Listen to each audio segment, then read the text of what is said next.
Jumping out of bed, Eden raced to her brother's room. The night before, they had been sent to bed early for chasing the chickens in the barn. Disobeying father had painful results. However, today was a new day, and Eden continued in her attempt to wake Micah so that a new adventure could begin. Eden and Micah loved adventures. Rubbing sleep from his eyes, Micah finally rolled out of bed. "Let's go exploring!"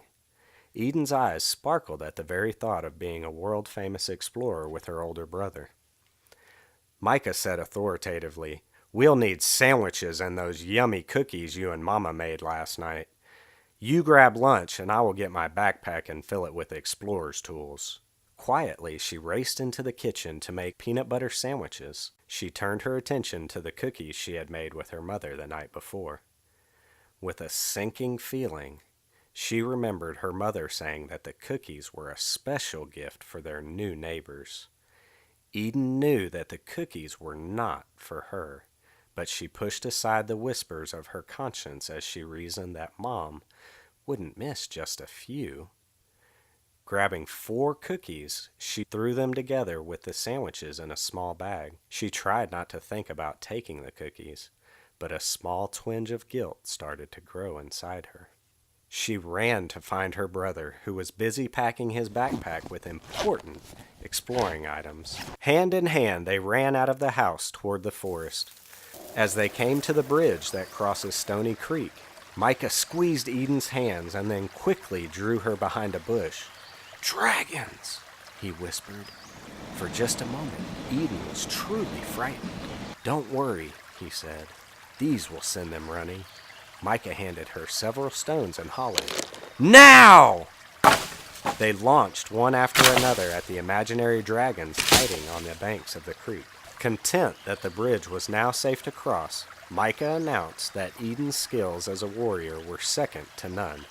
Continuing their quest and leaving the meadow behind, the explorers made a new path toward the edge of the forest.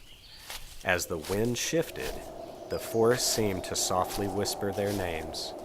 "Eden, Micah," it called. Micah and Eden found themselves drawn to a special place at the edge of the forest. They had spent many afternoons there exploring the ruins of an old farmhouse, long since burned to the ground. The only thing left standing was a blackened, arched doorframe, made entirely out of stone, but in their minds it was the entrance to an enchanted castle.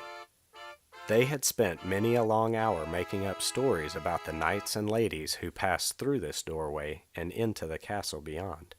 Today, however, something was different. There was a warm and inviting light that seemed to come from the old door frame. The light did not simply come from the other side, but rather it came through the door, as if it were from another world. This was a new adventure.